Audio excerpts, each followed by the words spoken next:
वालेकुम एवरीवन, कैसे हैं आप सब। आप लोग माइक जो है अपना वन म्यूट कर सकते हैं। उसके रीज़न ये है कि मुझे काफ़ी सारे कुछ ऐसे क्वेश्चंस करने होंगे जो कि मैं स्टार्ट में ही आपसे करूंगी, तो ताकि मुझे भी थोड़ी सी मोटिवेशन मिले और मैं अच्छा डिलीवर कर पाऊँ जिस तरह का मैंने एक माइंड मैप अपने लिए बनाया हुआ है। तो सबसे पहले तो आप लोग मुझे ये बताएं, आप लोग सब कैसे हैं, खैरियत से हैं?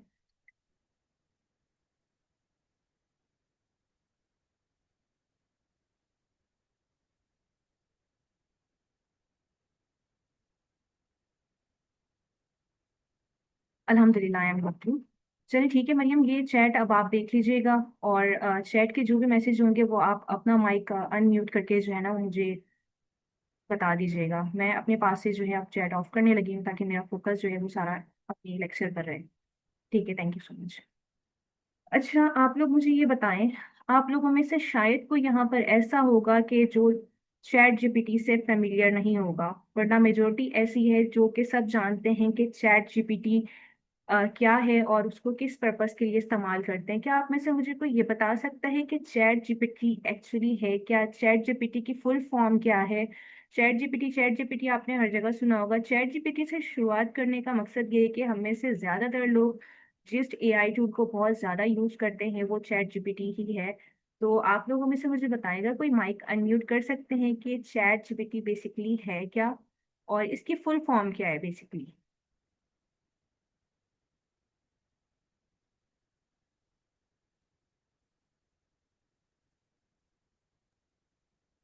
यू इसकी फुल फॉर्म है generative pre train transformer. Yes, thank you Mariam. Other than Maryam,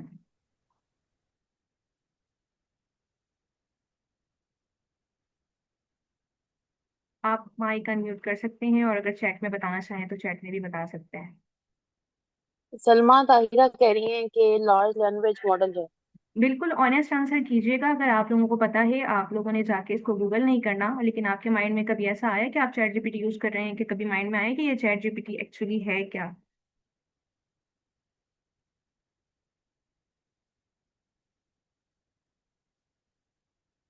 अस्सलाम वालेकुम। वालेकुम सलाम। सर, मैं पहले बाकी लोगों के जवाब का इंतज़ार कर रहा था, जब ये कोई जवाब नहीं दे रहा तो फिर मैं इसमें इनिशिएटिव ले लेता हूँ। जी जी बिल्कुल। Chat GPT. हाँ। चैट जीपीटी असल में एक टूल है। जीपीटी जो है इसकी फुल फॉर्म जो है वो जनरेटिव प्री-ट्रेन ट्रांसफॉर्मर। तो चैट जीपीटी उसका हिस्सा है। तो इसी तरह जो है वो मतलब यानी जितने भी हम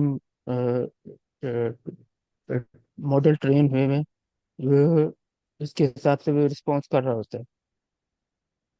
जी ठीक है। एक तरह से इसको एजेंट कहलाए, मतलब यानी ट्रांसफार्मर कहलाए, जो भी कहना है इसको कहलाए।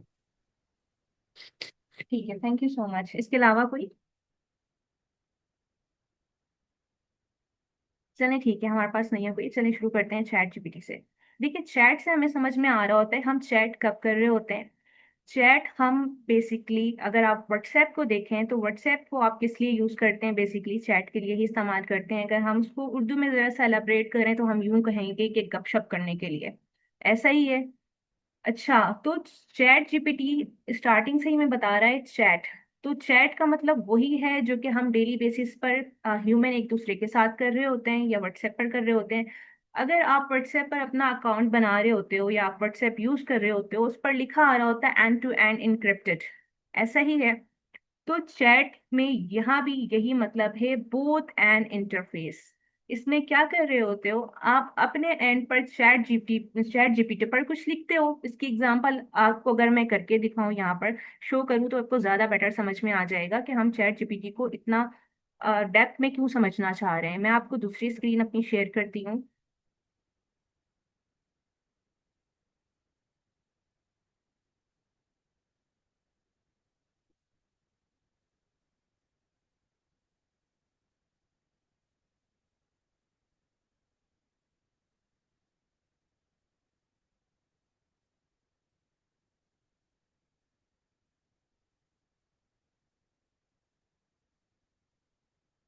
ये देखें, इसका इंटरफेस भी कुछ इसी तरह का है कि लाइक हम इससे जो है वो कम्युनिकेट करना चाह रहे हैं। I don't know if the tokens are not expired.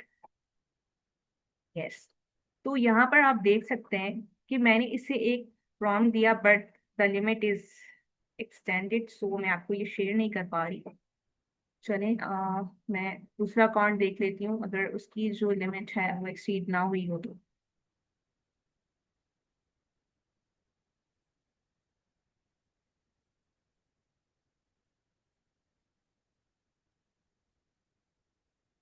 अब ये हमारे पास पूरा चैट जीपीटी का एक पूरा सा हमारे पास डेस्कटॉप आ गया। अच्छा, जिसमें हमारे पास ये इस तरह का एक डैशबोर्ड है, जहाँ पर मैंने आपको टाइप किया यहाँ पर हेलो। ये वो सारी बेसिक चीजें हैं जो आप खुद भी जानते हैं, लेकिन मुझे ये मेरा पर्पस एक्सप्लेन करने का ये है कि मैं आपको इसको बता सकूं बेसिकली ये चैट जीपीटी है क्या।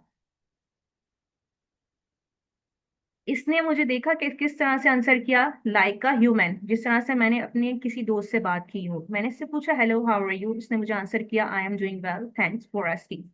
अब यहाँ पर इसने मैंने इसके साथ क्या किया, चैटिंग की। अब उसके बाद चैट के बाद इसका जो अगला वर्ड आ जाता है जीपीटी। जीपीटी हम कहते हैं जनरेटिव को। तो ये बेसिकली जनरेटिव क्या है, ये जनरेटिव है एक ऐसे जनरेटिव, हमको अगर उसको एक्सप्लेन करें तो इसका मतलब होता है ब्रांड न्यू टेक्स्ट। ये हमेशा हमें क्या करता है, एक ही रिपीटेटिव टास्क नहीं बता रहा होता, हमें एक ही चीज की रिपीटेशन नहीं करके दे रहा होता, हमें हमेशा हमारे अकॉर्डिंग ही जो है वो कम्युनिकेट कर रहा होता है। अच्छा, मैं इससे जिस तरह से पूछूं कि what is the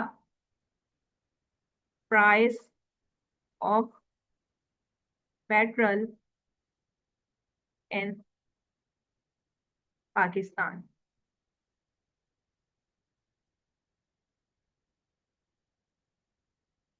I don't.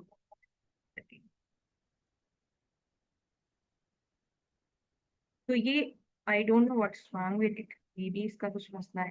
Cream actually इस तरह के मसले मसाइल हो रहे होते हैं। तो जनरेटिव का मतलब ये है कि ये हमेशा हमें क्या कर रहा होता है, ब्रांड न्यू जो है वो आंसर दे रहा होता है, यानी कि रिपीटेटिव चीजें नहीं कर रहा होता। यानी कि इसको इस तरह से ट्रेन किया गया है, इसको एक इतने लार्ज डाटा के ऊपर ट्रेन किया गया है कि ये हमें हर चीज का आंसर जो है वो देता है, और उसके पास हर चीज के डिफरेंट आंसर होते हैं, हमारी रिपीटेशन किसी की भी चीज की नहीं कर रहा होता। इसकी एग्जांपल आप इस तरह से ले सकते हैं कि एक कस्टमर है, वो किसी शॉप पर गया, और इसकी एग्जांपल ले लें कि एक वो बहुत बड़ा जो है वो मार्ट है।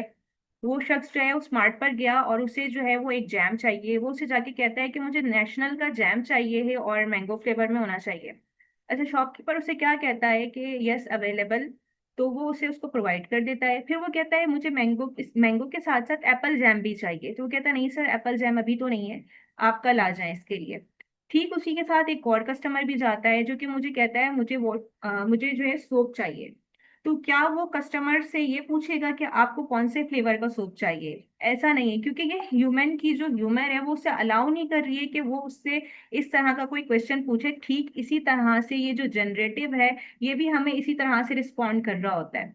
अब प्री ट्रेन्ड का मतलब क्या है, इसको एक वाइड वैरायटी ऑफ टॉपिक्स के ऊपर जो है वो क्या किया गया है, डिजाइन किया गया है, जिसके थ्रू ये जो है हमें कॉल करके आंसर जो है वो प्रोवाइड कर रहा होता है। अब इसको हमने इससे प्रीवियस सेशन में देख लिया था कि बेसिकली बैक एंड पर चीजें किस तरह से वर्क करती हैं। अगर आप लोगों को पता हो टोकनाइजर का या टोकन्स का, तो उससे आप इस चीज को जो है वो बेटर समझ सकते हो।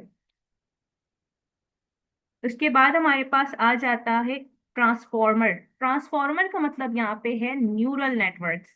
न्यूरल नेटवर्क्स क्या होते हैं, आप में से मुझे कोई बता सकता है कि ये न्यूरल नेटवर्क्स क्या होते हैं?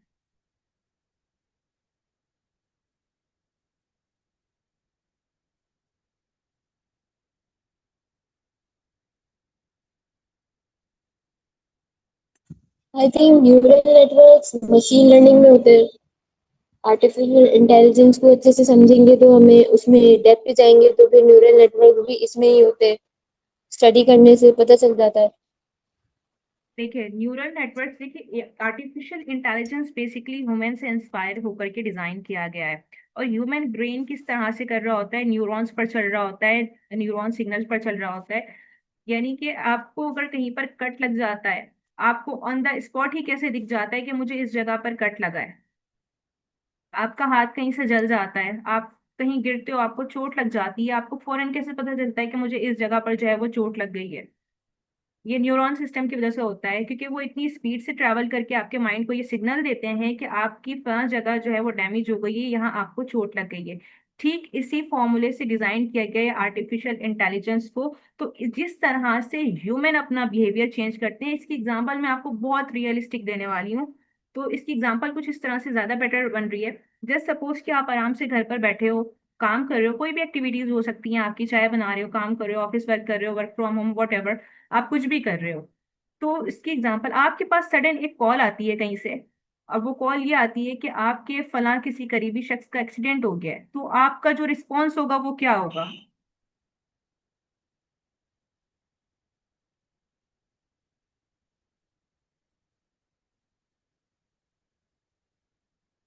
आप बता सकते हैं मुझे आपका उस वक्त सडन रिस्पॉन्स क्या होगा?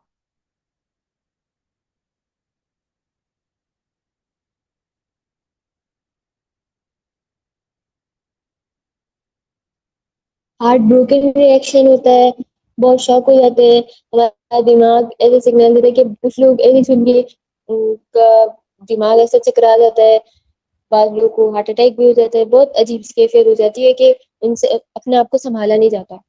अच्छा, ये कॉल जो है वो एक नॉर्मल इंसान को गई है तो उसका ये रिएक्शन हुआ है। जस्ट सपोज कि ये कॉल किसी आईएसआई ऑफिसर को गई है, तो उसका क्या रिएक्शन होगा? सेम वही रिएक्शन होगा जो आपका रिएक्शन होगा कि सर चकरा गया, तबीयत खराब हो गई।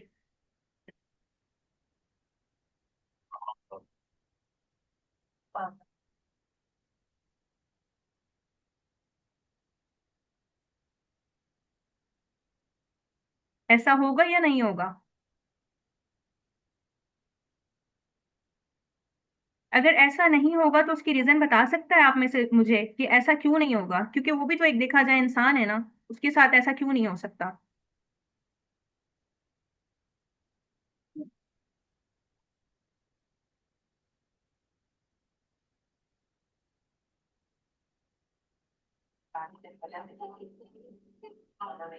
हेलो। जी। मुझे कोई आंसर करेगा? जी बिल्कुल से, आपने बिल्कुल ठीक आंसर किया, क्योंकि वो ट्रेन होते हैं। अब ह्यूमन इमोशंस किस तरह से जो है वो चेंज हो रहे होते हैं, ठीक इसी तरह से आर्टिफिशियल इंटेलिजेंस पे भी क्या होता है। हम कहते हैं ना कि ये तो मशीन है, इनके कोई इमोशंस नहीं है, लेकिन जो इंटेलिजेंस, उसकी इंटेलिजेंस है वो हमें बता रही होती है कि इसको इस चीज के ऊपर क्या किया गया है, ट्रेन किया गया है। मरियम प्लीज, ये किसका माइक है, ये इसे अनम्यूट कर दें प्लीज एट योर एंड। सुल्तान सलाहुद्दीन।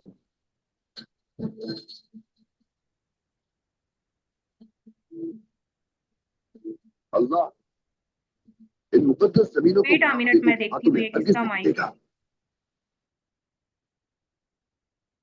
ये आप लोग प्लीज अपना माइक जो है सिर्फ आंसर के टाइम जो है वो अनम्यूट किया करें, बाकी खुद ही जो है ना।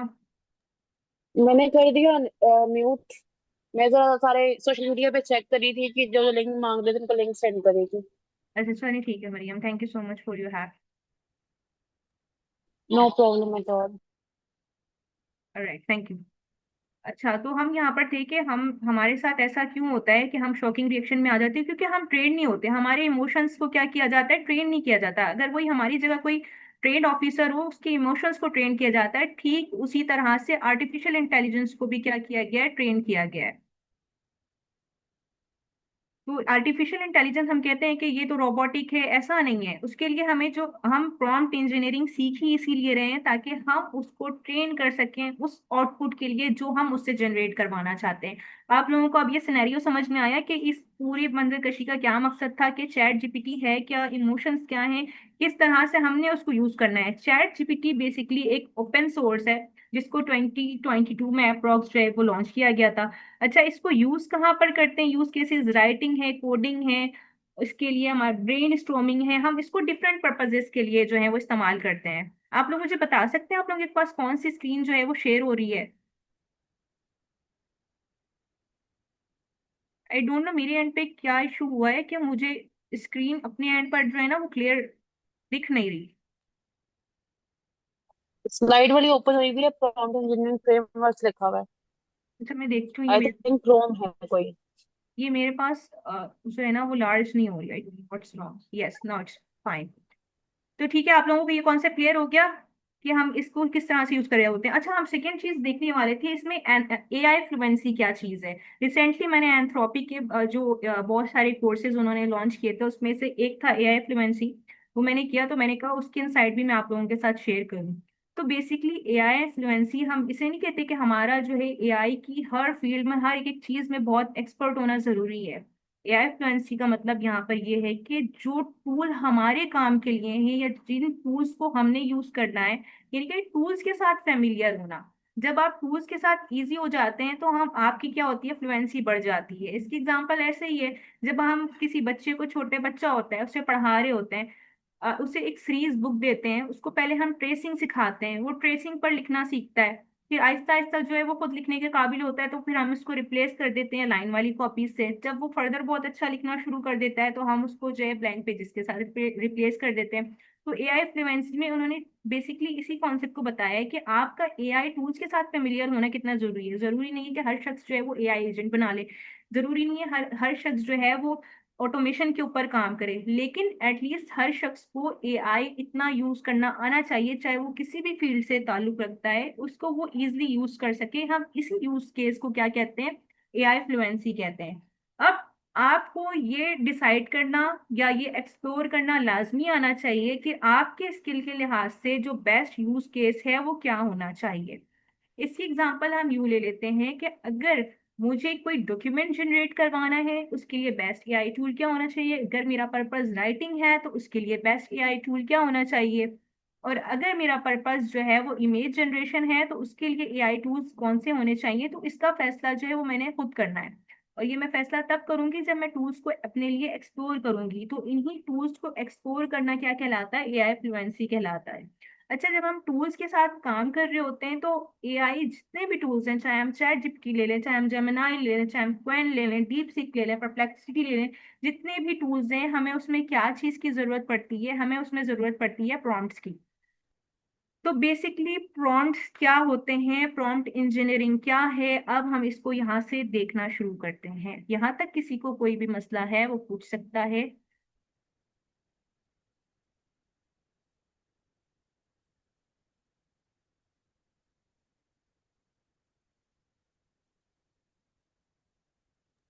All clear.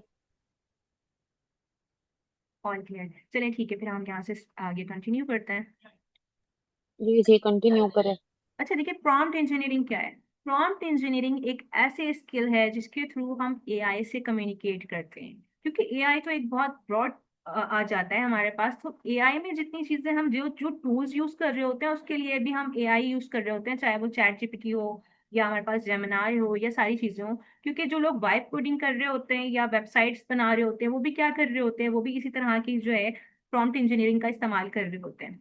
तो आपको एटलीस्ट अगर अपनी रिक्वायर्ड रिजल्ट चाहिए हैं एआई के किसी भी टूल से, तो आपको प्रॉम्प्टिंग करनी आनी चाहिए। तो प्रॉम्प्टिंग के कुछ तरीकेकार हैं, हम उनको समझेंगे कि हमें किस तरह से एआई को प्रॉम्प्ट करना चाहिए। तो बेसिकली आप लोगों को ये क्लियर हुआ कि प्रॉम्प्ट इंजीनियरिंग क्या है। प्रॉम्प्ट इंजीनियरिंग वो स्किल है या वो वे ऑफ कम्युनिकेशन है जो कि एक इंसान किसके साथ कर रहा होता है, एआई के साथ कर रहा होता है, एक्यूरेट वे में, ताकि उसे वो रिजल्ट मिल सके जो वो चाहता है। क्योंकि एआई आपको रिजल्ट जो देता है वो अपने हिसाब से देता है, यानी कि वो जेनरिक देता है, रिजल्ट आपको प्रोवाइड करता है जो कि जेनरिक, जो कि इसको किसी शख्स के लिए या किसी की रिक्वायरमेंट के लिए स्पेसिफिक नहीं होता, जो कि ओवरऑल उसके एलएलएम या उसके डेटाबेस में होता है। तो इसीलिए हम कहते हैं कि हमें जब प्रॉम्प्टिंग करनी है तो हमें जेनरिक प्रॉम्प्टिंग को फॉलो नहीं करना, ताकि जो हमारा रिजल्ट है वो जेनरिक ना हो और रोबोटिक ना हो। ठीक है, अब आपने ये सोचना है कि A I is like a genius professional. आपने एआई को जो है ना एक रोबोट समझ के डील नहीं करना, आपने उसको एक ह्यूमन समझ के डील करना है। क्यों? क्योंकि उसके अंदर भी कुछ इस तरह के डेटाबेस हैं जो कि उसके अंदर इमोशंस को जो है डिफाइन करते हैं। उसके जिस तरह से हम किसी ईमान इंसान से बात कर रहे होते हैं, तो उसमें भी हमारे डिफरेंट इमोशन होते हैं। कभी आप किसी की जो है ना खिलाफ कोई बात कर दें तो आप देखते हैं उसका चेहरे का रंग बदल जाता है। क्यों? क्योंकि उसके कुछ इमोशंस ऐसे होते हैं जो ट्रिगर हो जाते हैं। तो जब आप एआई को प्रॉम्प्ट करें या कुछ भी आपने रिजल्ट जनरेट करवाना हो, तो उसको ये समझ के ना करें यार ये तो एआई है, क्या होता है अगर हमने इस तरह की प्रॉम्प्टिंग कर दी। अब 80% लोग जो हैं वो ये मिस्टेक कर रहे होते हैं। वो क्या कर रहे होते हैं, वो वेग प्रॉम्प्टिंग कर रहे होते हैं, चीजों को एक्चुअली डिफाइन नहीं कर रहे होते। अगर हम सही मायनों में कहें तो हम टोन को डिफाइन नहीं कर रहे होते कि हमें उससे आंसर किस टोन में चाहिए। एंड आप सिर्फ ये देखेंगे कि टोन से ही कितना ज्यादा जो है वो फर्क पड़ता है कि आपका जो रिजल्ट होता है या रिस्पॉन्स होता है वो कितना चेंज हो जाता है।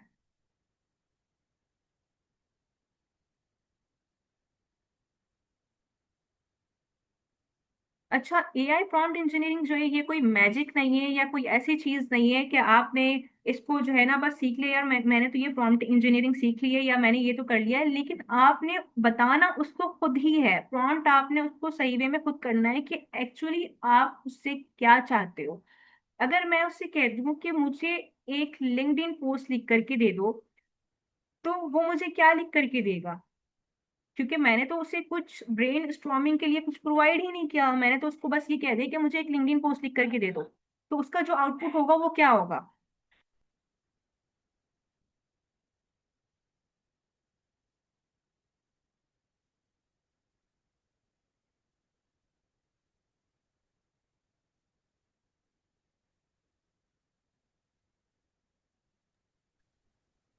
जी सितारा, आप खुद चुप हो गई, आपकी आवाज क्लियर नहीं आ रही।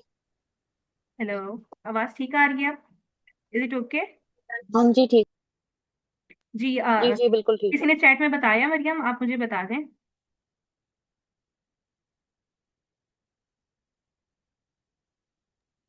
जी जी, चैट में किसी ने बताया है। सलमा कह रही है कि एआई को इस तरह से बताना पड़ता है जैसे आपके साथ कोई ट्रेनी काम कर रहा हो, जिससे सही नॉलेज है, मगर ये मुझे सही से समझ नहीं आ रही। काम उसका हमने खुद लेना होता है सही से बता के। ओके ठीक है। अच्छा, अगर आप चलिए ये आप कंटिन्यू करें। At the end of session मैंने कहा था कि आप अपना पॉइंट ऑफ व्यू दीजिएगा, बिकॉज वो कह रही थी उन्होंने ईमान जाहिद से प्रॉम्प्ट इंजीनियरिंग का कोर्स किया है। अच्छा जी ठीक है। जी जी कंटिन्यू कीजिए। आई डोंट नो मेरे साथ क्या इशू आ रहा है, मैं प्रैक्टिकल करके दिखाना चाह रही हूँ। तो वो जो हाँ जी, आप स्क्रीन शेयरिंग को चेक कर लेना, जहाँ पे ऑप्शन है अपनी स्क्रीन को कि वही जी चीज दिखाए जो आपने शो करानी स्क्रीन। जी जी मैं देख रही हूँ, अपने ऐप पे मैंने चेक किया। चलिए मैं आपको एक और स्क्रीन शेयर कर देती हूँ।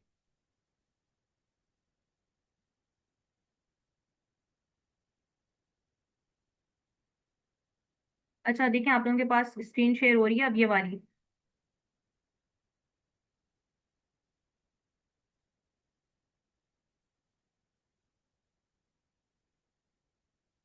चले मैं इसको एक प्रॉम्प्ट देकर देखती हूँ कि मुझे क्या आंसर करता है।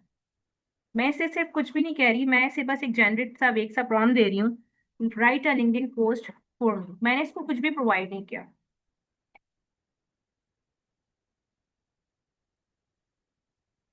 अब ये मुझसे पूछ रहा है कि मेरी पोस्ट जो है वो किस चीज के लिए होनी चाहिए, कोई जॉब है, प्रोजेक्ट लॉन्च है, वो क्या चीजें हैं जिससे रिलेटेड जो है वो मेरी पोस्ट होनी चाहिए। अच्छा, अब यहाँ तक आकर के मैं इसको यहीं पर जो है वो ड्रॉप कर रही हूँ। अब हम प्रॉपर वो तरीका देखते हैं जिस तरह से हमने इसको बताना है कि हमने पोस्ट किस तरह से करनी है।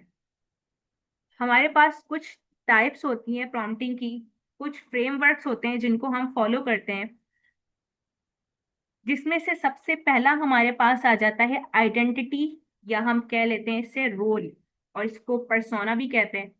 जब आप कोई भी प्रॉम्प्ट कर रहे होते हैं किसी भी हवाले से, चाहे आप किसी स्किल से रिलेटेड है, मे भी डेली लाइफ में भी हम बहुत सारी जगह ये यूज कर रहे होते हैं। लाइक जिस तरह से मेरे बच्चे छोटे हैं कि कभी किसी को सडन जो है वो फीवर हो जाए और मुझे मौसम चेंज हो, इस तरह की चीजें हो रही हों, तो मुझे उस वक्त क्योंकि डॉक्टर्स की जाहिर सी बात है टाइमिंग्स होती हैं, ओपीडीज की टाइमिंग्स होती हैं, तो अपने उसको घर पर किस तरह से सॉर्ट आउट करना है, तो उसके लिए भी मैं इस तरह की प्रॉम्प्टिंग कर रही होती हूँ। जिस तरह से यहाँ पे सबसे पहले कह रहा है कि आपने उसको रोल जरूर डिफाइन करना है। अब रोल डिफाइन करने का पर्पस इसके पीछे क्या होता है हम इसको समझ लेते हैं। रोल डिफाइन करना क्यों जरूरी होता है? क्योंकि चैट जीपीटी या अगर हम अदर एलएलएम्स को ले लें, तो उसमें क्या होता है, उसको इतने लार्ज डाटा के ऊपर ट्रेन किया गया होता है, तो वो एक तरह से हम कह लें कि वो हमें जो रिजल्ट देता है वो सबका एक मिक्सचर बना के दे देता है, वो कोई इसमें स्पेसिफिकेशन नहीं होती है। लेकिन जब हम उसे कहते हैं कि एक्ट एज अ पीट्स, या फिर हम उसको act as a medic physician, general physician कह दें, या act as a medical officer कह दें, तो फिर जो हमें उसके बाद वो जो हमें रिजल्ट देगा या फिर जो हमें वो सजेशन देगा, उसके बाद वो क्या करेगा, वो अपनी बाकी की जितनी सारी विंडोज हैं वो उसको ऑफ कर देगा। फिर उसका जो वो एक रोल रोल होगा या फिर उसका जो एक पर्सोना होगा जो मैंने उसे डिफाइन किया होगा, कि एक्ट एज दिस। अगर कोई वेबसाइट बना रहा है तो वो उसे ये उसको पर्सोना दे सकता है, act as a web developer. अगर कोई एसईओ का काम कर रहा है तो उसको वो इस तरह से कह सकता है, act as a web SEO expert या एसईओ कंसल्टेंट। अच्छा, तो इसलिए ये इसका रोल डिफाइन करना हमारे लिए जरूरी होता है। क्यों? क्योंकि वो जो है एज अ, आपको ये मैंने लास्ट लेक्चर में बता दिया था कि हमारे पास कुछ टोकनाइजर्स होते हैं, कुछ टोकन्स होते हैं जिसके थ्रू जो है वो काम कर रही होती हैं सारी चीजें बैक एंड पर। और मैंने ये लास्ट टाइम एक्सप्लेन कर दिया था कि बैक एंड पर चीजें किस तरह से काम कर रही होती हैं, तो मुझे ये बताने की जरूरत नहीं है कि अगर हम प्रॉम्प्ट कर रहे होते हैं तो अगर उसमें एक स्पेस है तो उसका मतलब क्या होता है, एक हमने कॉमा लगाया है तो इसका मतलब क्या होता है।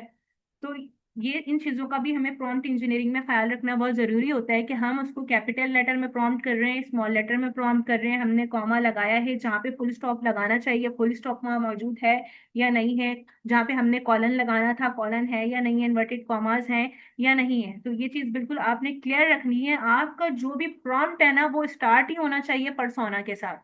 यानी कि आपने उसको क्या करना है, बता देना है कि act as a general physician. अगर आपने कोई स्किन केयर गाइड लेनी है तो आपने उसको बता देना है act as an expert dermatologist, ताकि वो क्या कर ले, उस चीज को फिल्टर आउट कर ले कि मुझे बस इस चीज से रिलेटेड जो डाटा है वो अपने पास, अपने क्रॉलर के पास लेकर के आना है, बाकी सारे डाटा को मैंने पीछे हटा देना है।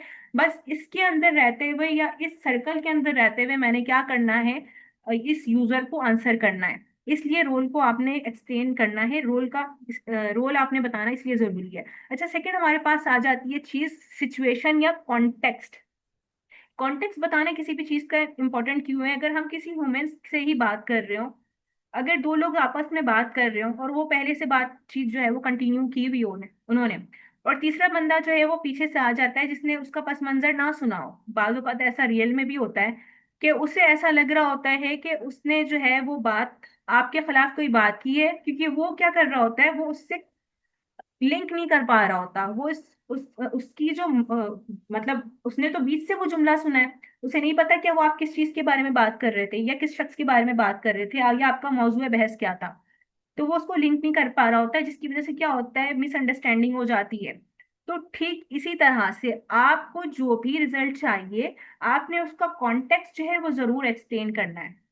इसकी एग्जांपल यूं आप ले सकते हो कि act as a dermatologist with 10 years of experience, और उसके बाद आपने नीश स्पेसिफिकेशन कर देंगे with 10 years of experience in Botox treatment.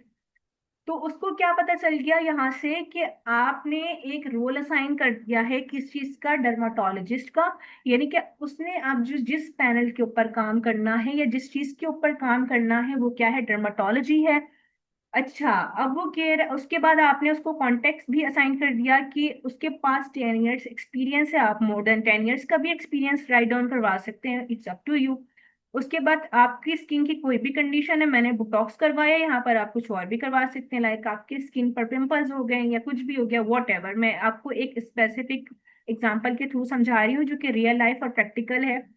इसके थ्रू अगर आप इसके अलावा किसी फील्ड से रिलेटेड उससे क्वेश्चन करना चाहते हैं, लाइक अगर आप राइटिंग कर रहे हैं तो उसमें आप इसको इस तरह से भी करवा सकते हैं with 10 years experience of writing in specific नीश। उसके बाद उसको नीश बता दें कि आपकी मेंटल हेल्थ एंड वेलनेस में आपका जो भी एक्सपीरियंस है इतनी ईयर्स का, तो आपने उसको कॉन्टेक्स्ट बता देना है। आपको ये चीज समझ में आई कि कॉन्टेक्स्ट बताना जो है यहाँ पर कितना जरूरी है।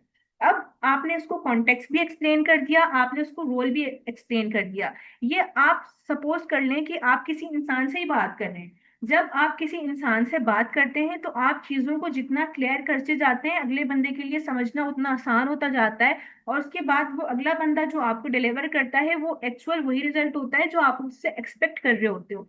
फिर चैट जीपीटी या अदर एलएलएम या हम कोई भी साइट कोई भी टूल ले लें, अगर हम जेमिनाई की बात कर रहे हैं, डीप सीक की बात करेंगे, वॉट एवर कुछ भी है, अगर हम उसको एक्सप्लेन कर दें सही तरह से एक्चुअली हमें उससे क्या चाहिए, तो हमें वो वही डिलीवर करेगा जो हम उससे चाह रहे हैं। फिर उसके बाद हमारा नेक्स्ट आ जाता है टास्क, या फिर कह लें आप एक्शन। तो कॉन्टेक्स्ट को आप अगर सिचुएशन कह लें तो वो आपके लिए ज्यादा बेटर होगा, क्योंकि कुछ लोगों को ये थोड़े से स्पेसिफिक टर्म्स नहीं भी पता होते। तो इसको मैंने आपको इसीलिए मैंने एक एग्जांपल दी थी, लाइक अगर आपके पास कॉल आ जाए सेकंड, तो आपका क्या रिस्पॉन्स होगा, वो यही समझाने के लिए थी कि सिचुएशन क्या होगी। ठीक है। अब आपका क्या आ जाता है, एक्शन आ जाता है आपके पास, या क्या आ जाता है, कोई भी टास्क आ जाता है। अब आपने उसको वो काम बताना है जो चाहते हैं आपके आपके लिए वो टूल करके दे। आपने अब उसको बताना है कि अब मुझे बताओ, सजेस्ट मी 1 मंथ थेरेपी, या सजेस्ट मी, अगर वो आपने बुटॉक्स जाके करवा लिया है तो फिर आप उससे ये पूछ सकते हो कि बुटॉक्स के बाद जो है कितने लॉन्ग टर्म्स जो है वो आपको फर्दर वेट करना पड़ेगा नेक्स्ट बुटॉक्स के लिए, और इसके जो असरात हैं वो कब तक रहेंगे। तो जो भी चीजें हैं, या फिर आप उसको यूं भी पूछ सकते हो कि अब उसने बता, आपने उसको रोल असाइन कर दिया एक तो डर्माटोलॉजिस्ट वाला, दूसरा आपने बता दिया कि आपका कंसर्न क्या है, बुटॉक्स से रिलेटेड है। अब नेक्स्ट आप क्या करोगे, अगर आप कराची में रह रहे हो तो आपसे उससे पूछ सकते हो best clinic located in Karachi that are delivering the best Botox treatment around. तो अगर आप इस्लामाबाद में रह रहे हो तो इस्लामाबाद से पूछ सकते हो। तो अब वो आपको वो क्लिनिक सजेस्ट करेगा जो कि ऑलरेडी बहुत अच्छा परफॉर्म कर रही है। तो आपको क्या करेगा, वो कुछ क्लिनिक्स के सजेशंस भी दे सकता है, कुछ स्पेसिफिक कुछ जो रिलेटेड लोग हैं उससे कोई पर्सनल जो शख्स है वो उस तरह के सजेशन भी दे सकता है। और आखिर में आप इस तरह की कोई भी उससे मशवरे लो तो वो कह रहा होता है कि वो आप इसने सिर्फ उसके ऊपर नहीं चलना, बाकी जो कंसल्टेंट हैं आपने उनसे जरूर उनको जरूर विजिट करना है, क्योंकि ये आपकी हेल्थ से रिलेटेड है तो आपके लिए जरा सा रिस्की भी हो जाता है। कुछ लोग सिर्फ चैट जीपीटी के थ्रू, उनको इतना नॉलेज नहीं होती, इतनी सेंस नहीं होती है, तो बस उससे चैट जीपीटी से सजेशन लेकर के वो चीज़ों पर अमल करना शुरू कर देते हैं। तो ये मैंने सिर्फ आपको एक एग्जांपल दी है कि आप किस तरह से चैट जीपीटी से पूछ सकते हो, बता सकते हो। अब इसको बताने का पर्पज ये है कि स्किन आपकी जो है, आपका जो फेस है आपके लिए सबसे ज्यादा कीमती चीज होता है। क्यों? क्योंकि चाहे वो लड़कियां हो या लड़के हों, वो चाहते हैं कि हमेशा उनका फेस अच्छा रहे। तो स्किन के मामले में हम किसी के ऊपर भी इसी तरह से इजीली रिलाई नहीं कर सकते। तो इसीलिए हमें क्या चाहिए होता है, जो हमारी स्किन के लिए बेटर हो, और हमें सजेशन भी एक बेटर डॉक्टर की ही चाहिए होती है। तो हमें जो वो साइट निकाल करके देगा, जाहिर सी बात है क्लाइंट्स होंगे, उनके उनके कुछ टेस्टिमोनियल्स भी होंगे, फिर हम उनको रीड करेंगे, फिर हमें वो ओवरऑल सजेशन देगा। अच्छा, जस्ट सपोज आपने जो है वो बुटॉक्स की तरफ नहीं जाना, तो आप उससे कह सकते हो कि what are the better alternative of this Botox treatment. फिर आपने जो भी इससे चीजें पूछनी है वो आपको इजीली एक्सप्लेन कर देगा। ये मैं चीजें बता रही हूँ आपके टास्क में, कि आपको जो टास्क उससे उससे चाहिए है, जो चीज जो रिजल्ट आप उससे चाह रहे हो वो आपने टास्क में बताना है। आप यहाँ पर ये भी बता सकते हो कि बेटर बोटॉक्स ट्रीटमेंट क्या हो सकता है, घर पर आप किस तरह से स्किन केयर कर सकते हो। यहाँ तक हो गई एक्शन की बात, यानी कि टास्क की बात। अब हमारे पास आ जाते हैं रूल्स, आ जाते हैं कॉन्स्ट्रेंट्स आ जाते हैं। यानी कि अब आप इसको यहाँ पर वो चीजें बताओगे कि जो आप बिल्कुल भी नहीं चाहती, यानी कि जिसकी आपने रिस्ट्रिक्शंस लगानी है। ठीक है, आप यहाँ पर अब वो बताओगे, अगर आपने यहाँ पे इसको टास्क दे दिया है कि suggest me better alternatives of Botox at home, या suggest me the best organic way for my two skin care, तो आपने नेक्स्ट उसको कॉन्स्टेंट क्या करना है, suggest me the product that are organic, basically using no chemicals. तो आपने उसको इस तरह से कॉन्स्टेंट में बताना है कि now suggest me the products that are better alternative of the Botox, या वॉट एवर यू वांट, या जो भी आपकी ट्रीटमेंट यूज कर रहे हो। तो वो मस्ट बी ऑर्गेनिक। तो आपने वहां पर उसको लिमिट लगा के ये बता दिया है कि अब आपको जो भी चीजें चाहिए या आपको जो भी प्रोडक्ट सजेशन चाहिए अपने स्किन से रिलेटेड, वो क्या होनी चाहिए, वो ऑर्गेनिक होनी चाहिए। आपने उसको एक चीज पे जाके लिमिट कर दिया, यानी कि अब वो क्या करेगा, आपको वो जो भी सजेशंस देगा, अब वो या फिर जो भी वो प्रोडक्ट आपको अब बताने वाला है, उसमें कोई भी प्रोडक्ट ऐसे नहीं होंगे जिसमें हार्श केमिकल यूज किया जा रहा हो। अब वो सारे आपको वो नेचुरल रेमेडीज या फिर वो नेचुरल वो सारे आपको प्रोडक्ट बताएगा जिनको लेबल्ड किया गया होगा कि ये जो है वो नेचर के थ्रू जो हमारे एलिमेंट्स हैं उनसे प्रिपेयर किया गया, या आप उसे कह सकते हैं कि ऑर्गेनिकली प्रिपेयर किया गया है। ठीक हो गया। अच्छा, अब हमारे पास उसके बाद आ जाता है आउटपुट आ जाता है। ये इसकी अगर हम बात करें तो अगर हम उससे कोई स्ट्रक्चर डिजाइन करवाना चाह रहे हैं, या लिंक्डइन की पोस्ट डिजाइन करवाना चाह रहे हैं, या सोशल मीडिया पोस्ट डिजाइन करना चाह रहे हैं, ये किसी से भी रिलेटेड हो सकता है, कोई भी बिजनेस से रिलेटेड हो सकता है। क्योंकि हमारे यहाँ ज्यादातर हम जितने भी पार्टिसिपेंट हैं वो ज्यादातर सोशल मीडिया से रिलेटेड हैं। हमारा काम पोस्टिंग का होता है, राइटिंग का होता है, या हम में से कोई ऐसे हैं जो डेवलपर्स हैं। तो उनकी जो स्पेसिफिकेशन वो इस तरफ से आ जाती है कि हमने सबसे पहले उसको बता दिया कि वो act as a web developer. उसके बाद आपने कॉन्टेक्स्ट बता देना है, हैविंग 10 years एक्सपीरियंस इन सास इंडस्ट्री। तो वो सास में इतने ईयर्स एक्सपीरियंस है, उसके अब आपने उसको बताना है कि बिल्ड मी अ साइट हैविंग 4 pages 5 pages। आप हमें उसको फिर फर्दर एक्सप्लेन करना है, each page have this section that section. उसके बाद आपने रूल्स उसको कंस्ट्रेंट दे देना है, must avoid this button over on that page. तो इस तरह से आपने उसको कंस्ट्रेंट दे देना है, या फिर उसको लाजमी करना है don't forget to place the meeting button on first page. तो इस तरह से आपने कंस्ट्रेंट दे देनी है। अब उसने आपने उसको बताना है कि आपकी जो फॉर्मेटेड है वो किस तरह की होनी चाहिए, आपको जो उसका स्ट्रक्चर चाहिए वो किस तरह का होना चाहिए। अब आपको ये चीज समझ में आ गई है कि जब आप उसको इस तरह से एक्सप्लेन करते हो तो वो आपको किस तरह से रिजल्ट देता है। ये वही बात होगी कि हम एक छोटे बच्चे को जब हम ट्रेन कर रहे होते हैं बचपन से, जिस बच्चे की ट्रेनिंग ज्यादा स्मार्टली हुई भी होती है वो बच्चा बड़ा होकर के उतना ज्यादा ही शार्प बनता है। तो इसकी एग्जांपल भी ऐसी है कि जैसा आप उसको इनपुट प्रोवाइड करोगे वो वैसा ही आपको आउटपुट प्रोवाइड करेगा। ये वो बेसिक सा, बिल्कुल बेसिक सा फ्रेमवर्क है जो कि प्रॉम्प्ट इंजीनियरिंग में बहुत ज्यादा इस्तेमाल होता है और बहुत ज्यादा जो है वो बेनिफिशियल है। आप लोगों को ये चीजें बिल्कुल क्लियर हो गई है कि आपने किस तरह से उसको प्रॉम्प्ट करना है। सबसे पहले आपने उसको एक्शन बताना है, फिर आपने उसको कॉन्टेक्स्ट बताना है। जैसे सपोज कि मैंने जब बिल्कुल इसको फर्स्ट टाइम प्रॉम्प्ट इंजीनियरिंग के बाद अपना काम जब फर्स्ट ब्लॉग लिखा था तो मैंने कैसे लिखा था, मैंने उसको इसी तरह से प्रॉम्प्ट किया था, act as an SEO content writing expert having 10 years experience in content writing especially। उसके बाद जो मैंने उसको नीश दी थी उसको मैंने ब्रैकेट में लिखा था कि सास एंड B2B।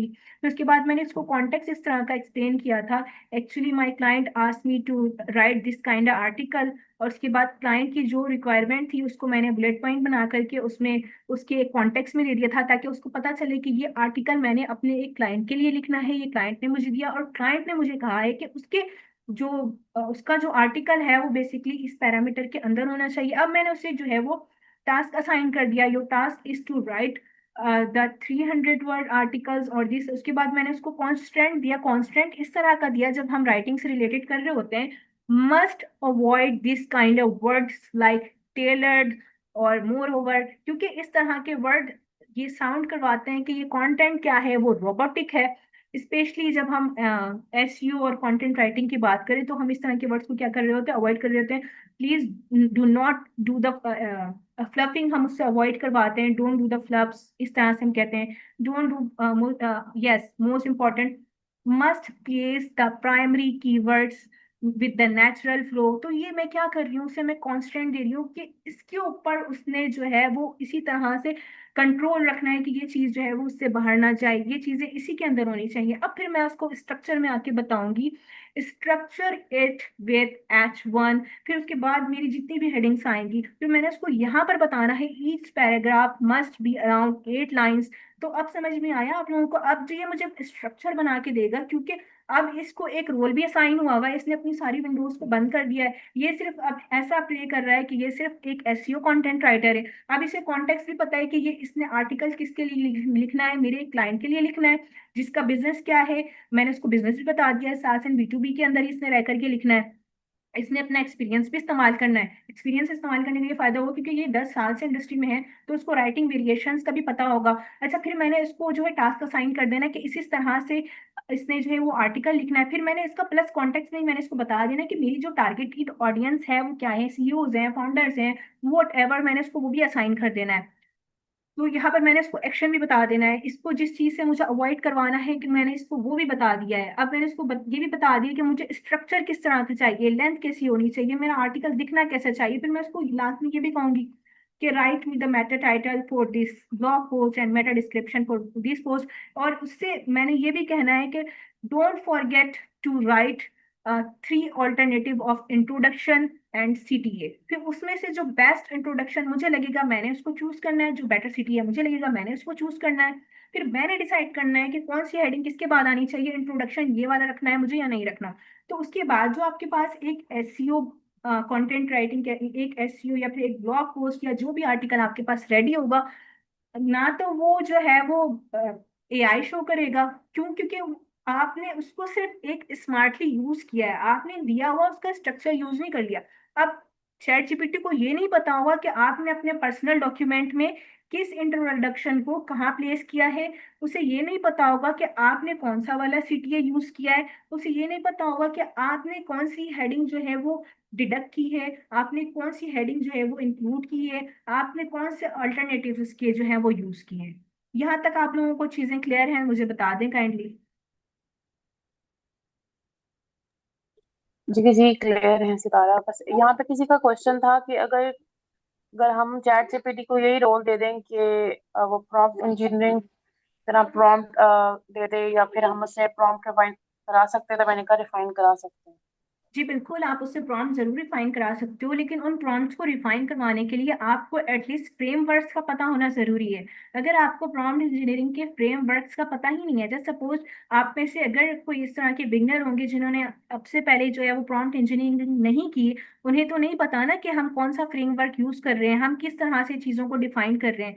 हमें ये नहीं पता कि हमने पहले यहाँ पर वो पर्सोना बताना है, कॉन्टेक्स्ट बताना है, एक्शन बताना है। अगर आपको उसके फ्रेमवर्क्स का पता है तो आप उसको एक वेग प्रॉम्प्ट दो और उसको बता, उससे ये कहो कि according to prompt engineering this framework, उस फ्रेमवर्क को आपने वहां पर मेंशन करना है ब्रैकेट के अंदर, और उसे कहो कि now rewrite this from according to this prompt engineering framework. तो उसके बाद ऑफ कोर्स आप कर सकते हो।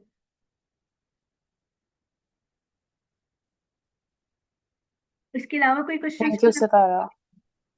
Right, thank you. अच्छा, उसके बाद हमारे पास आ जाता है स्पेसिफिकेशन।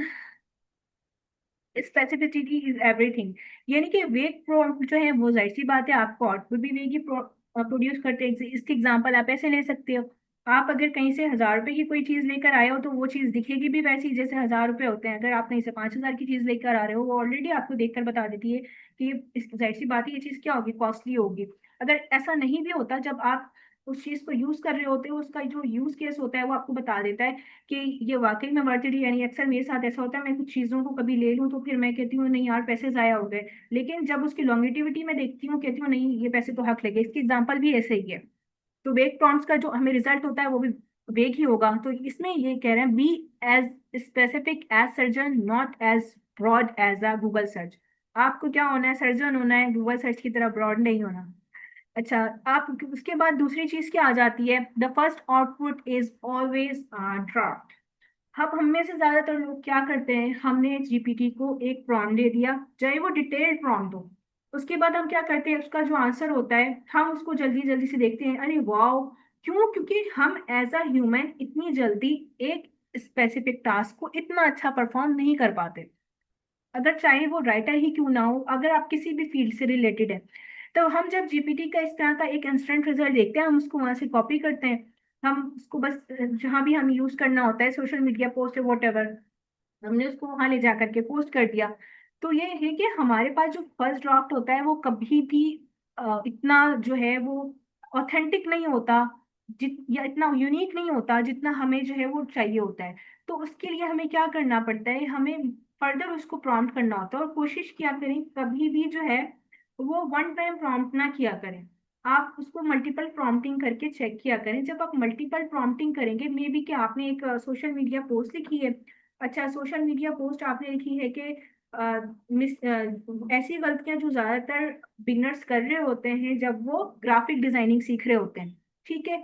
तो आपने उसको क्या कर दिया, एक टॉपिक असाइन कर दिया, एक उसको कॉन्टेक्स्ट दे दिया कि मुझे एक सोशल मीडिया पोस्ट लिख करके दो, मेरा जो टॉपिक है वो ये है कि वो गलतियां या फिर वो 10 गलतियां या वो 5 गलतियां जो बिगनर्स ग्राफिक डिजाइनर्स कर रहे होते हैं। अब उसने आपको एक पूरी पोस्ट जो है वो लिख कर दे दी। तो अब आपने क्या करना है, अब उसके बाद आपने अपनी कुछ, अगर आप ग्राफिक डिजाइनर हैं तो आपने जो एज अ बिगनर मिस्टेक की है, अब आपने उसको ये बताना है कि इसने ये मिस्टेक इंक्लूड करो और अब मुझे अगेन ये पोस्ट लिख करके दो। फिर उसने अगेन आपको एक पोस्ट डिलीवर कर दी। तो अब आपने क्या करना है, आपने बस नहीं कर देना, अब आप उससे कहो कि मुझे इसके लिए एटलीस्ट 5 ऑल्टरनेटिव्स हुक लिख करके दो। अच्छा, हुक के लिए भी आपको हुक के टाइप्स का पता होना जरूरी है कि हमारे पास हुक्स के डिफरेंट टाइप्स होते हैं। अब आपने उसको फर्दर ये भी बताना है कि मुझे जो ऑल्टरनेटिव हुक तुमने लिख करके देना है, हुक्स की जो टाइप है वो स्क्रॉल स्टॉपिंग होनी चाहिए, या क्वेश्चन बेस होनी चाहिए, या सिमेंटिक होनी चाहिए, या इमेजिनरी बेस होनी चाहिए, ये आपने उसको बताना है। उसे खुद से नहीं पता कि आपने ये पोस्ट किस ऑडियंस के लिए लिखनी है। आपने अपनी टारगेटेड, अगर आप सोशल मीडिया पोस्ट लिख रहे हो तो आपने उसको बताना है कि आपकी टारगेटेड जो ऑडियंस है वो कौन है। अगर ज्यादा बेटर है आप उसको लोकेशन भी बता सकते हो, मेरी जो टारगेटेड ऑडियंस है वो यहाँ लोकेटेड है। प्लस आपने जो पोस्ट उससे लिखवानी है उसको, उसकी लेंथ भी आपने बतानी है। इट मस्ट बी अंडर, जिस तरह से कॉन्स्टेंट मैंने आपको बताया, इट मस्ट बी अंडर 200 या 300 वर्ड्स या कैरेक्टर्स, जो भी आप चाहते हो। आपने उसको फर्दर कहना है कि इसमें सीटीए भी ऐड करो। अच्छा, अब आप जिस प्लेटफॉर्म के लिए पोस्ट कर रहे हो आपको पता होना चाहिए कि उस प्लेटफॉर्म पर जो कंटेंट है उसका, उसकी जो टोन है वो क्या होनी चाहिए। अब यहाँ पर टोन भी बड़ी मैटर करती है। आपने आइदर उसको कन्वर्सेशनल वे में पोस्ट करना है, प्रोफेशनल वे में पोस्ट करना है, अथॉरिटेटिव करना है, परसुएसिव करना है, आपकी जो टोन है वो है क्या। क्योंकि जब आप सिंपल एक ही प्रॉम्प्ट, अगर आप चाहें सेशन के बाद आप प्रॉम्प्टिंग करके देख लें जो मैंने आपको फ्रेमवर्क बताया है उसके अकॉर्डिंग, और उसके बाद आपने ना उसको बताना है, उसको आपने नीचे टोन भी असाइन करनी है। Your tone must be story telling. ठीक है, आपने पूरी प्रॉम्प्ट सेम रखना है, सिर्फ आपने एक पोस्ट जनरेट करवानी है स्टोरी टेलिंग टोन के साथ, एक पोस्ट आपने जनरेट जनरेट करवानी है उससे परसुएसिव टोन के साथ, एक आपने अथॉरिटेटिव टोन के साथ। फिर आप तीनों को सामने रख के कंपेयर कर लेना कि आपको कितना डिफरेंस सिर्फ एक टोन चेंज करने पर मिलेगा। जस्ट एक एक वर्ड के ऊपर आपको इतना डिफरेंस मिलेगा, आपका जो भी रिजल्ट ड्रिवन रिजल्ट होगा। यहाँ तक किसी को कोई इशू? सितारा, यहाँ पे एक किसी का क्वेश्चन है, निदा है, उनका क्वेश्चन है कि is it necessary to write prompts in English or we can write them in Roman Urdu as well? अच्छा, ठीक हो गया, ये बात आपकी ठीक है। अच्छा, ये जितने भी डाटा है ये ज्यादा बेटर ट्रेंड हुए हुए हैं बेसिकली इंग्लिश के ऊपर। ठीक है, अगर आप कोई पोस्ट इससे जनरेट करवाएं, ये रोमन उर्दू में आपको जनरेट तो करके दे देता है, लेकिन अगर आप उसको रीड करें तो वो बिल्कुल सीख सीख के बता रहा होता है मुझे एआई के थ्रू लिखा गया है। स्पेशली जब हम उसको उर्दू में या रोमन उर्दू में जनरेट करवाते हैं। मैं आपको एट द एंड ट्राई करके दिखाऊंगी, अगर, क्योंकि मेरी जो है ना पेड नहीं है वर्जन, तो लिमिट जो है ना वो एक्सीड हो चुकी है, तो इसलिए जरा सा ही जनरेट करने में पोस्ट मसला कर रहे हैं, वरना मैं आपको कुछ प्रैक्टिकल्स यहाँ करके शो करवा देती। मैं ट्राई करूंगी अगर मेरे किसी और अकाउंट से हो जाते हैं। तो इसी तरह से जब हम इंग्लिश में भी कोई कंटेंट जनरेट करवा रहे होते हैं, क्योंकि इंग्लिश हमारी नेटिव लैंग्वेज नहीं है, तो हम उसको इतनी आसानी से जो है ना वो पकड़ नहीं पाते कि ये साउंड क्या कर रही है, ये हमारी पोस्ट रोबोटिक साउंड तो नहीं कर रही है। लेकिन हम क्योंकि इतना यूज टू हो गए हैं ना अब इस तरह की एआई पोस्ट से, कि हमें देख के समझ में आ जाता है कि ये पोस्ट क्या है, एआई रिटर्न है। तो लोग जो है ना इस तरह के रोबोटिक साउंड को अवॉइड करना चाहते हैं। तो उनको अवॉइड करने का बेस्ट यही मेथड है जो मैंने आपको बताया, कि आपको उसको कॉन्स्टेंट में जो चीजें आपको ऐसा लगता है कि चैट जीपीटी या रोबोटिक साउंड कर रही है, या इस तरह के प्रॉम्प्ट्स में चैट जीपीटी हमें रिजल्ट जो देता है उसमें इस तरह की चीजें बहुत ज्यादा लिखी हुई होती हैं, तो आप उसको कॉन्स्टेंट देकर वो चीजें अवॉइड करवा सकते हो। आप रोमन उर्दू में भी जनरेट करवा सकते हो। I usually use to generate my post, but उससे ज्यादा बेटर वे ये होता है, क्योंकि उर्दू तो आपकी खुद की लैंग्वेज है, आप उसको अच्छी तरह से समझते हो। तो आप जो है सिंपल माइक अपना जो है वो ऑन करो, चैट जीपीटी पर जाओ, उसको अपनी सारी बातें जो उर्दू में आप बोल रहे होते हो वो उससे कह दो, और उससे कहो कि इससे जरा सा ऑर्गेनाइज फॉर्म में लिख करके वो मुझे जो है वो दे दे। आप उसको इस तरह से लिखवा लो, इट्स फार बेटर देन कि आप उससे कहो कि मुझे पूरी पोस्ट लिख के दे दो। वो बहुत अजीब सी वेग सी पोस्ट लिख के दिखाता है। मैं आपको शायद अपना एक यहाँ पर अभी स्क्रीन शॉट करवा देती हूँ। मैंने एक क्लाइंट के लिए एक डेमो स्क्रिप्ट लिखी थी जब मैंने very first time cloud use किया था। तो मैंने कहा चलो इसके ऊपर एक्सपेरिमेंट करते हैं, ये मुझे कैसे स्क्रिप्ट लिख के देता है। तो उसने इतनी फारिग स्क्रिप्ट कोई लिख कर दी थी मुझे। तो मैं नहीं, आपको ये सजेस्ट करूंगी कि आप उर्दू को ओवरऑल इसके ऊपर जो है वो छोड़ दो कि मुझे उर्दू में प्रॉम्प्ट दे दो। वो उर्दू में जितने भी एलएलएम है वो इतना ज्यादा बेटर वर्क नहीं करते, करते हैं समझते हैं, लेकिन जो रिजल्ट हमें चाहिए होता है वो डिलीवर नहीं करते। मैं आपको फिर भी शो करवा देती हूँ।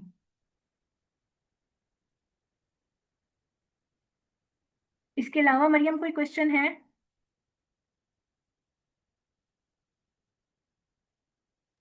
नहीं, फिलहाल तो और कोई क्वेश्चन नहीं है। अच्छा, कोई कोई क्वेश्चन पूछना चाहता है तो पूछ सकता है। I am taking 1 minute break, और मैं आपको कोई चीज शो करवा दी, जब तक आप लोगों के जो भी क्वेश्चन हैं वो आप पूछ सकते हैं।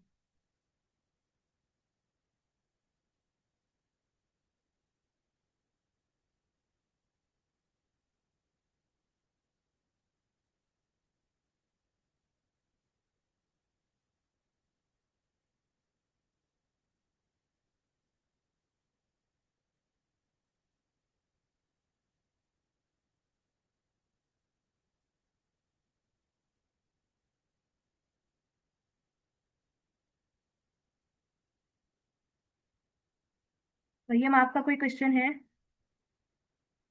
No, I have no questions. आप लोगों को यहाँ तक की चीजें क्लियर है? कोई मसला?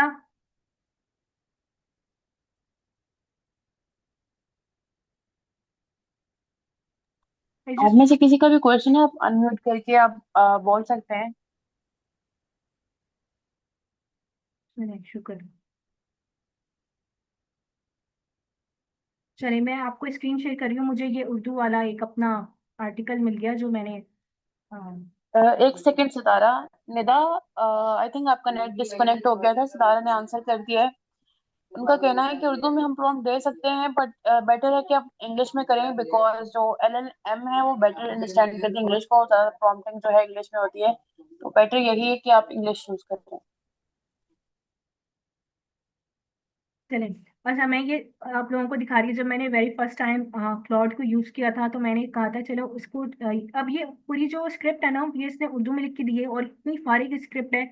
मैंने इसमें से एक भी लाइन जो है अपनी नॉर्मल जो स्क्रिप्ट क्लाइंट को सेंड की थी उसमें मैंने नहीं यूज किया। अब ये कह रहा है एक पाकिस्तानी स्टार्टअप से जनूबी एशिया का सबसे बड़ा ऑनलाइन बाजार तक। हम अब उर्दू में कभी इस तरह का जुमला इस्तेमाल करते हैं? बिल्कुल नहीं करते। इसका कोई सेंस ही नहीं बन रहा। एक पाकिस्तानी स्टार्टअप से जनूबी एशिया का सबसे बड़ा ऑनलाइन बाजार तक। तो ये इस तरह से हमें उर्दू में आंसर कर रहा होता है। आगे भी आप देख सकते हैं। साल था 2012। पाकिस्तान एक ऐसा मुल्क जहां 20 करोड़ से ज्यादा लोग रहते थे, जहां 70% से ज्यादा आबादी की उम्र 35 साल से कम थी। जवान जवान जज्बाती, ख्वाब देखने वाले। तो इस तरह की हम चीजें नॉर्मल अपनी जो रूटीन है या स्क्रिप्ट को तो हम रिलेट कर रहे होते हैं ना अपनी डेली लाइफ से, और स्पेशली उन चीजों से रिलेटेड जो कि हम डेली बेसिस पर यूज कर रहे होते हैं। तो ये बिल्कुल इतना वेग इसका जो रिस्पॉन्स था। हालांकि इसको मैंने जो कोर इन्फॉर्मेशन है वो मैंने प्रोवाइड की थी, लेकिन मुझे इसने इस तरह से लिख करके दिया कि ये बिल्कुल रोबोटिक साउंड कर रहा है। नॉर्मली हम इस तरह की उर्दू या हम इस तरह की लैंग्वेज बिल्कुल नहीं यूज कर रहे होते।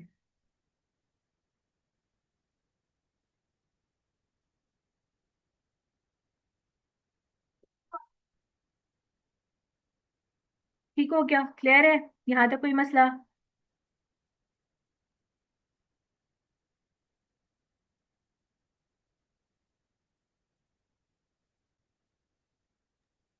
जी जी, क्लियर है। आप आगे चले सितारा। चलिए, ठीक हो गया। जज़ाकल्लाह। अच्छा, मैं वापस उसी स्क्रीन पर आती हूँ। I am back on that screen. Here's one. This one.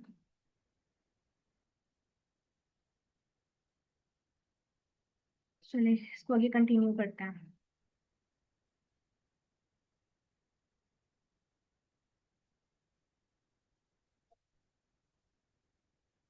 अच्छा, उसके बाद हमारे पास कुछ बेसिक से फ्रेमवर्क्स आ जाते हैं, जिनमें से हमारे पास वेरी फर्स्ट है RCT। ये वही है जिसको मैंने आपको पहले एक्सप्लेन कर दिया है। Role, context and task. सबसे पहले आपने रोल असाइन करना है, उसके बाद आपने उसको कॉन्टेक्स्ट एक्सप्लेन करना है, फिर देन आपने उसको टेक्स्ट बताना है। विदाउट कॉन्टेक्स्ट क्या होता है? AI जो है वो आपकी सिचुएशन को गैस नहीं कर पाता। उसे नहीं पता होता कि आपने ये जो भी टास्क परफॉर्म करना है वो किस लिए करना है। अच्छा, उसके बाद हमारे पास आ जाता है context is where you load the AI with situational intelligence. तो कॉन्टेक्स्ट में आप AI को एक सिचुएशनल इंटेलिजेंस के पैटर्न में ले जाते हो, जहां से वो क्या करता है, आपकी जो आप चाहे वो सोशल मीडिया पोस्ट जिस ऑडियंस के लिए लिख रहे हो वो उसको अंडरस्टैंड कर रहा होता है, या फिर अगर आपने कोई ब्लॉग पोस्ट लिखी होती है किसी फाउंडर्स के लिए, किसी कंपनीज के लिए, किसी फर्म के लिए, वो उसको अंडरस्टैंड कर रहा होता है। उसके बाद जो वो आपको रिजल्ट जनरेट करके देता है वो अपने एक्सपीरियंस के बेस पर वो रिजल्ट जनरेट करके देता है जो आपको मायूस नहीं करता। आपकी ब्रांड वॉइस आपने उसको बतानी होती है कि ब्रांड वॉइस क्या है, जिसको हम टोन भी कहते हैं। अच्छा, उसके बाद आप ये कुछ इस तरह का फ्रेमवर्क है। अगर आप प्रॉम्प्ट लिखोगे तो किस तरह से लिखोगे? जिस तरह से मैं इसको यहाँ से जो है वो कॉपी करती हूँ इस प्रॉम्प्ट को, और उसके बाद हम देखते हैं कि ये इसका रिजल्ट हमें किस तरह से जनरेट करवा के देता है।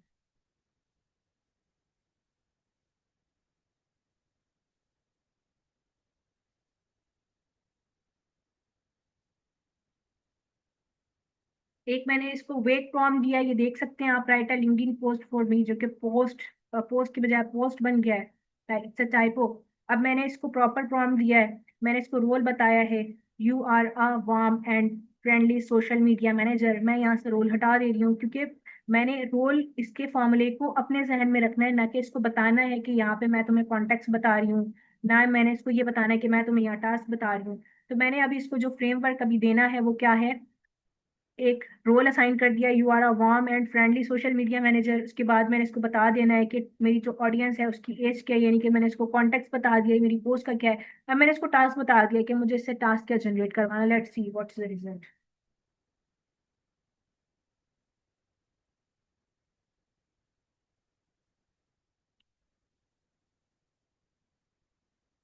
अच्छा, अब मैंने जो इसको प्रॉम्प्ट दिया है इसके अकॉर्डिंग इसने मुझे ये जनरेट करके दे दिया है। Monday reminder, you don't need to conquer the whole week today, start with a small win. Whatever, जो भी इससे पोस्ट लिखनी थी, जो मैंने इसको कॉन्टेक्ट एक्सप्लेन किया उसके अकॉर्डिंग इसने मुझे क्या कर दिया, एक पोस्ट लिख करके दे दिए। अब मैं इसको जिस तरह का प्रॉम्प्ट दूंगी ये मुझे उस तरह का रिजल्ट जो है वो मुझे प्रोवाइड करेगा। बैक टू अनदर स्क्रीन, यहाँ पर हम आ जाते हैं नेक्स्ट प्रॉम्प्ट के ऊपर। इसके बाद इसका रोल क्या है, you are LinkedIn ghost writer specializing in B2B SaaS personal branding. मैंने इसको प्रॉपर एक रोल असाइन कर दिया, कॉन्टेक्स्ट बता दिया, मैं client is a C S SaaS founder. Targeted audience मैंने इसको बता दी है, उसको मैंने जो है कंस्ट्रेंट बता दिए हैं, उसको मैंने टास्क बता दिया, इसको मैंने यहाँ पर इस वाले प्रॉम्प्ट में सारी चीजें क्या कर दी हैं, एक्सप्लेन कर दी हैं। अगर मैं इसको कॉपी करती हूँ यहाँ से, लाइक अब मैं इसको जाकर यहाँ पर प्रॉम्प्ट करती हूँ, अब देखते हैं कि ये मुझे क्या रिजल्ट इस प्रॉम्प्ट का प्रोवाइड करता है। अगेन यहाँ से मुझे ये लिखने की जरूरत नहीं है, अगर मैं इसको यहाँ छोड़ भी दूँ तो भी कोई मसला नहीं है, लेकिन आपने फिर इसी पैटर्न को फॉलो करना है। इसको इतना बताने की जरूरत नहीं है कि मेरी ब्रांड वॉइस क्या है, मेरी चीजें क्या हैं। ये अगर मैं हटा भी दूँ तो इसको कोई फर्क नहीं पड़ता।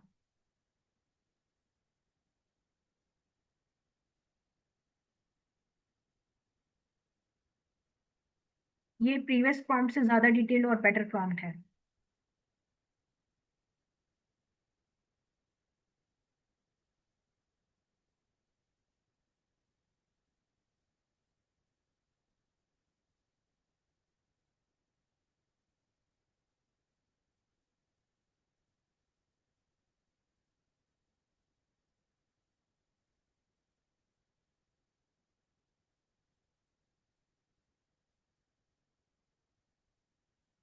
चलिए, जब तक ये आउटपुट जनरेट कर रहे हैं हम अपनी स्क्रीन पर बैक करते हैं।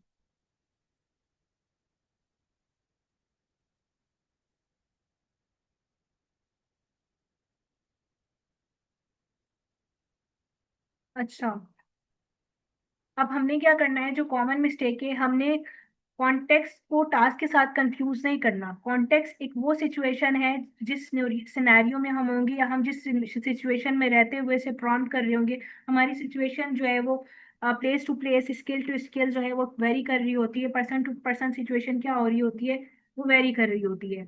आपने ख्याल रखना है कि आपने जो भी काम करना है या जो भी टास्क जनरेट करवाना है उसको प्रॉपर एक्सप्लेन करना है। आपने एक ही प्रॉम्प्ट को जो है हर चीज के लिए ट्रांसफॉर्म नहीं करवा देना। अगर आप फेसबुक के लिए कर रहे हो तो आपने फेसबुक के लिए अलग करना है, अगर आप लिंक्डइन के लिए कर रहे हो तो आपने लिंक्डइन के लिए अलग करना है। हर प्लेटफॉर्म की जो टोन है वो अलग है, हर प्लेटफॉर्म की जो ऑडियंस है वो अलग है, हर प्लेटफॉर्म को जो पर्पस है वो अलग है, आपने ये उसको लाजमी मेंशन करना है। यहाँ तक चीजें क्लियर है?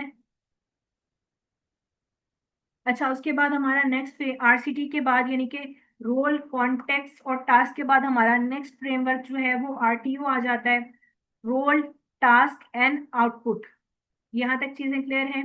अब इसमें हम क्या करते हैं, फर्स्ट हम उसको रोल असाइन करते हैं, जो भी रोल हमने प्रोवाइड करना है। उसके बाद हमने उसको टास्क दे देना, जिस तरह से जैसे सपोज कि मैंने उसे एक आर्टिकल लिखवाना है 2000 वर्ड का, मैं इसको कह दिया act as an article writer having this year of experience, और एंड उसके बाद मैं उसको कह रही हूँ and write an article for me,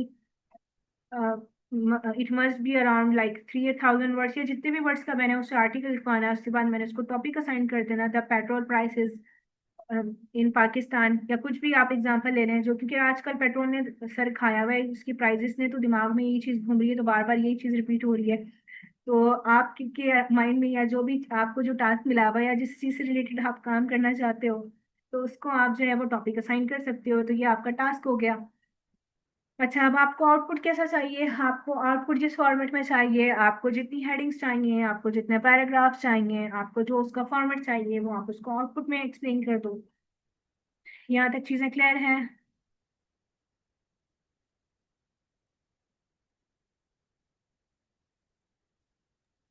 ji ji clear है। हाँ, इसका जो स्ट्रक्चर है वो इसी तरह का स्ट्रक्चर है जिस तरह से प्रीवियस था। यहाँ पर हम रोल लिख रहे थे, यहाँ पर कॉन्टेक्स्ट एक्सप्लेन कर रहे थे, और आखिर में आकर के हम उसको टास्क बता दे रहे थे। ये जरा सा चेंज है। यहाँ पर हम इसको टास्क बताना है। देखिए, रोल में हमारा वही रोल आ जाएगा जिस रोल में हमने उसको लेकर जाना है, या जो हमने उससे पर्सोना देना है।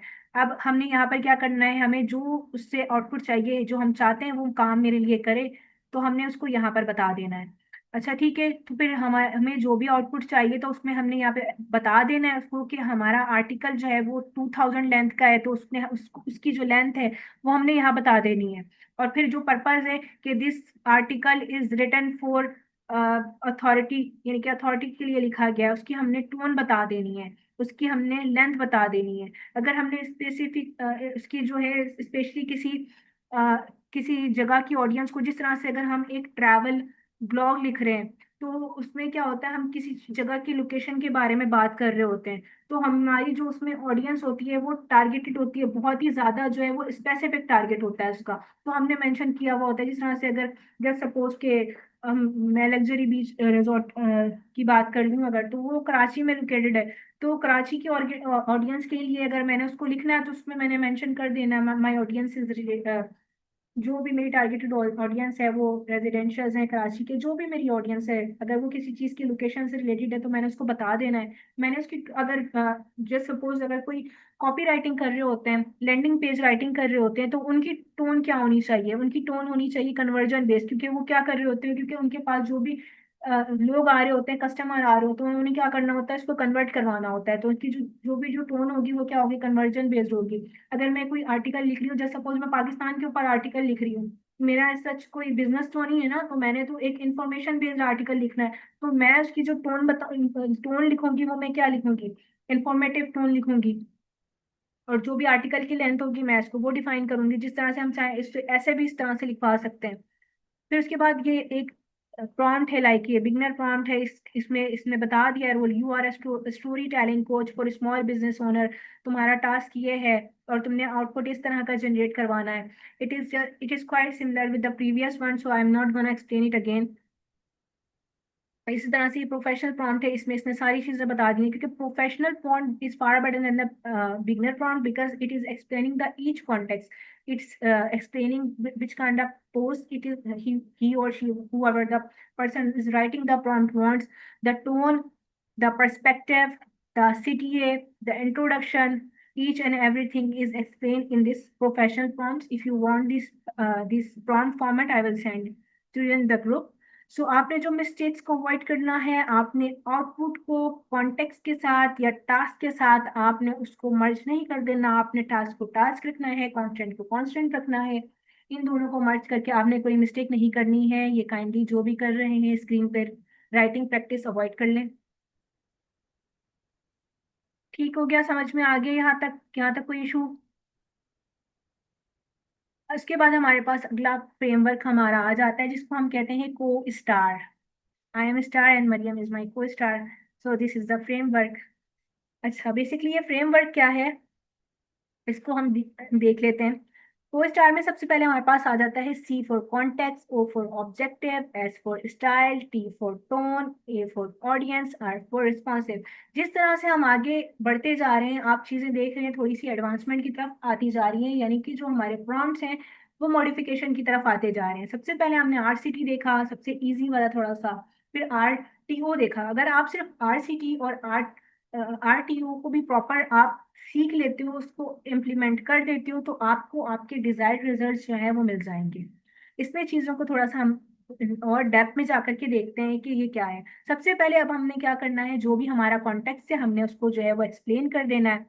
जो भी हमारी कोई सिचुएशन है, ऑब्जेक्टिव हमें जो भी उससे रिजल्ट्स चाहिए, कि हम जो भी चाह रहे हैं कि हमारा ऑब्जेक्टिव ये है इस काम को लेते हुए, या इस ब्रांड को लेकर हमारा ऑब्जेक्टिव ये है कि मुझे लीड्स जनरेट करवानी है, या कस्टमर हमने ज्यादा से ज्यादा करनी है, या हमने ट्रस्ट बिल्ड करना है, जो भी कोई ऑब्जेक्टिव है वो आपका हो सकता है। अच्छा, उसके बाद टोन मैं आपको ऑलरेडी बता चुकी हूँ, ऑडियंस मैंने आपको ऑलरेडी बता दी है।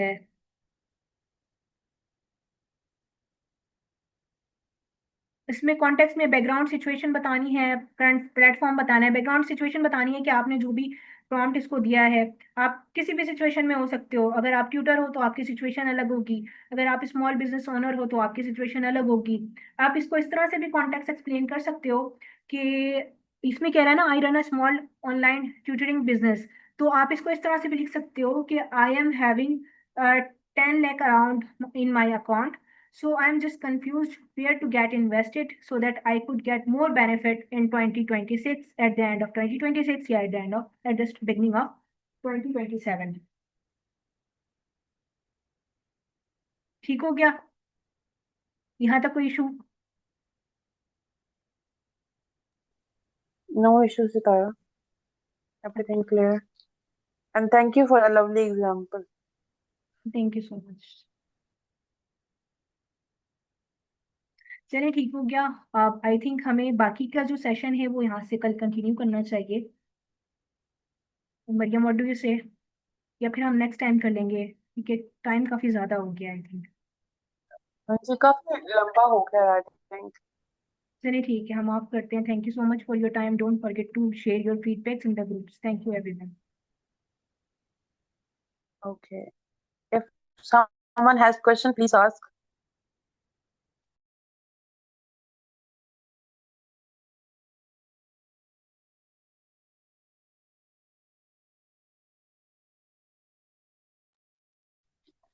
चलिए ठीक है सितारा, यहाँ पे सब कह रहे हैं कि नो, तो फिर हम सेशन एंड करते हैं।